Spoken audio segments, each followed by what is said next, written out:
ईमानदारी का फल। काफ़ी समय पहले की बात है। प्रतापगढ़ नाम का एक राज्य था। वहाँ का राजा बहुत अच्छा था, मगर राजा को एक सुख नहीं था। वह यह कि उसके कोई भी संतान नहीं थी और वह चाहता था कि अब वह राज्य के अंदर किसी योग्य बच्चे को गोद ले, ताकि वह उसका उत्तराधिकारी बन सके और आगे की बागडोर को सुचारू रूप से चला सके। और इसी को देखते हुए राजा ने राज्य में घोषणा करवा दी कि सभी बच्चे राजमहल में एकत्रित हो जाएं। ऐसा ही हुआ।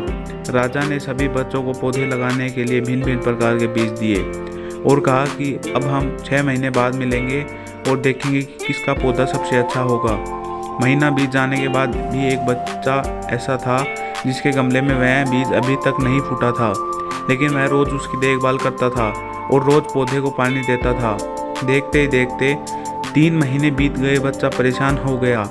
तभी उसकी माँ ने कहा कि बेटा, धैर्य रखो, कुछ बीजों को फलने में ज़्यादा वक्त लगता है। और वह पौधे को सींचता रहा। 6 महीने हो जाए, राजा के पास जाने का समय आ चुका था, लेकिन वह डर हुआ था कि सभी बच्चों के गमले में तो पौधे होंगे और उसका गमला खाली होगा। लेकिन वह बच्चा ईमानदार था और सारे बच्चे राजमहल में आ चुके थे। कुछ बच्चे जोश से भरे हुए थे क्योंकि उनके अंदर राज्य का उत्तराधिकारी बनने की प्रबल लालसा थी।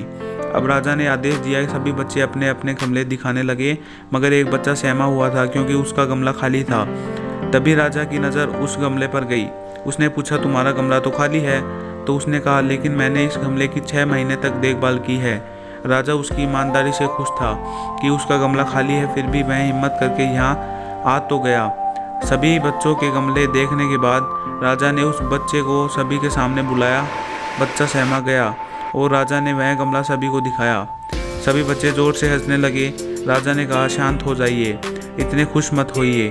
आप सभी के पास जो पौधे हैं वो सब बंजर हैं। आप चाहे कितनी भी मेहनत कर लें, उनसे कुछ नहीं निकलेगा। लेकिन असली बीज यही था।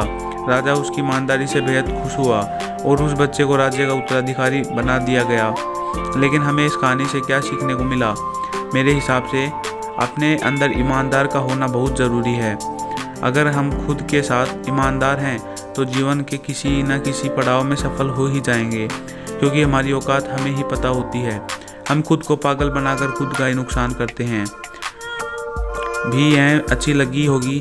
अगर आपको और भी कहानी को पढ़ना चाहते हैं तो आप बिल्कुल सही जगह पर हो।